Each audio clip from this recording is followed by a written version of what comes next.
ఓం నమో Venkateshayya.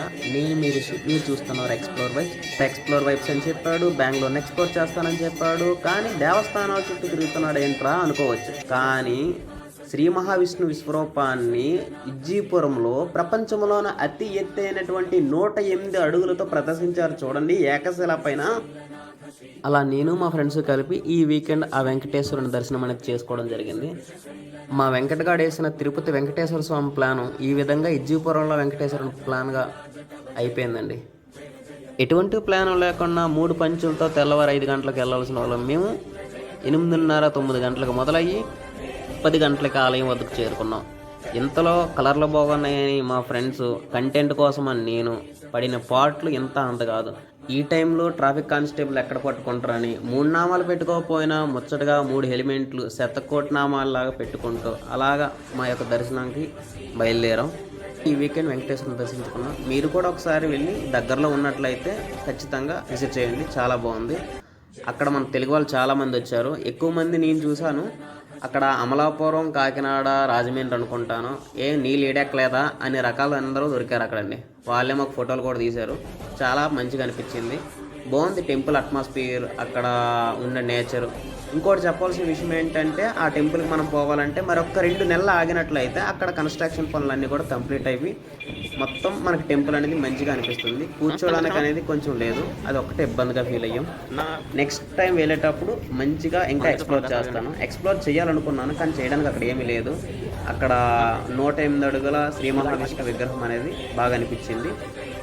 Next Kodandarama Swamy వారి దర్శనం అనేది బాగా జరిగింది. అంతేనండి, బాగుంది. ప్రసాదం కూడా పెట్టారు, తిన్నాము. మళ్ళీ డ్రైవ్ చేసుకుంటూ రిటర్న్లో వచ్చేసాం. ఇది మా వీకెండ్ వెంకటేశ్వరుని కథ. మీకు కూడా నచ్చినట్లయితే మీరు ఒకసారి విజిట్ చేసి ఆ దేవుని దర్శనం చేసుకోండి. అదేవిధంగా నేను ఆ ఆలయంకి సంబంధించినటువంటి లొకేషన్ అనేది నేను డిస్క్రిప్షన్లో మెన్షన్ చేస్తాను.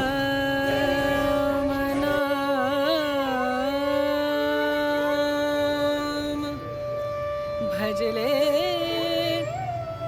राम नाम सुखधाम, भजले राम नाम सुखधाम, भजले राम नाम सुखधाम।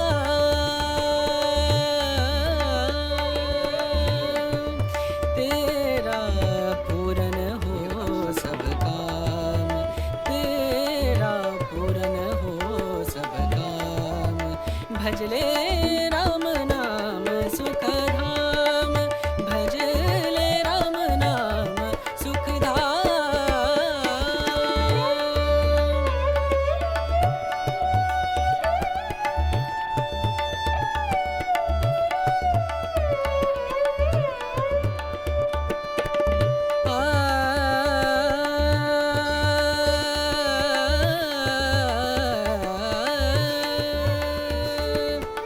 संत समागम,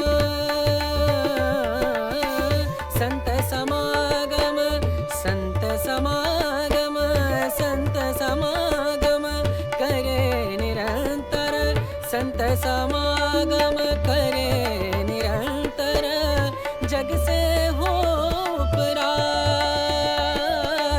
जग से हो उपरात, ब्रह्मानंद परम पद पावे, ब्रह्मानंद ब्रह्मानंद परम पद पावे, मन होवे निष्काम मनवा, मन होवे निष्काम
సాక్షాత్తు శ్రీ మహావిష్ణువునే మనకి నిజరూప దర్శనాన్ని ఇస్తున్నట్లుగా నాకు అనిపించిందండి. ఒక నల్ల రాయి పైన ఏకశిలా విగ్రహంగా దశావతారాలన్నింటినీ ప్రదర్శిస్తూ ఒక వైబ్ని క్రియేట్ చేశారు చూడండి. ఇది కాక ఇంకేం కావాలండి మనకి ఎక్స్ప్లోర్ వైబ్ అంటే.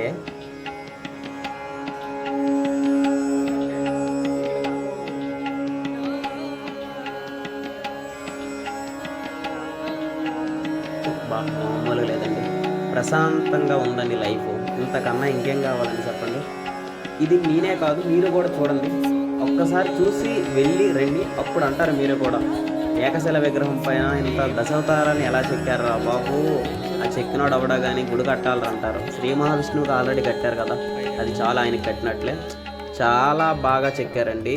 ఇప్పుడు మీరు అంటారు చూడు, అయోధ్యలో శ్రీ మహావిష్ణువు రూపమైనటువంటి శ్రీరాముని ఎలా అయితే చెక్కారో, కర్ణాటకలో శ్రీ మహావిష్ణువుని 108 అడుగుల్లో శ్రీ మహావిష్ణువు దశావతారాన్ని చెక్కారు కూడా, చాలా బాగుందండి.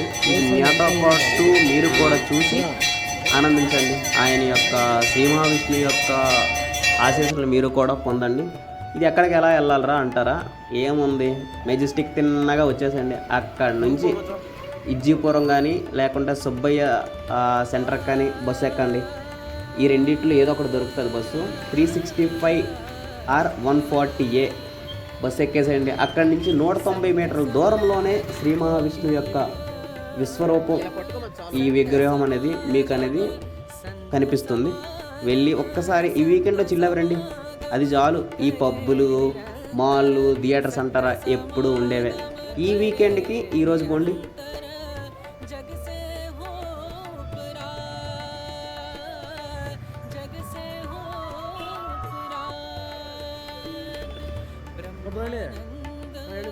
परम पद पावे ब्रह्मानंद ब्रह्मानंद परम पद पावे मन होवे मन होवे निष्काम भजने ఆఫ్టర్ కంప్లీట్ ద దర్శన